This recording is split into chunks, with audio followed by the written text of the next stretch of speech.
जय शिवराय। सवेरे 6 बजे उठ के पिया हमने 1 लीटर पानी। फिर चले गए हम जॉगिंग करने। जॉगिंग मारने के बाद हमने किए कुछ पुशअप्स और पुलअप्स। फिर उसके बाद हमने मारे डिप्स और फिर डिप्स मार के वापस जॉगिंग करके हम चले आए घर पे। फिर हमने किए कुछ सूर्य नमस्कार और फिर उसके बाद हमने करे कुछ स्टैंडिंग आसना।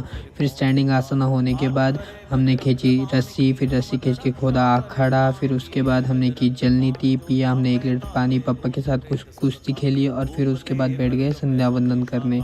संध्या वंदन होने के बाद हमने पढ़ी हनुमान चालीसा। मेडिटेशन करके हमने पिया पानी, खाई अपनी खुराक। फिर खुराक खाने के बाद हम बैठ गए बुक पढ़ने। बुक पढ़ने के बाद खाया खाना। फिर साइकिलिंग करके हमने मारे कुछ डिप्स और फिर उसके बाद हमने किए मुगदल।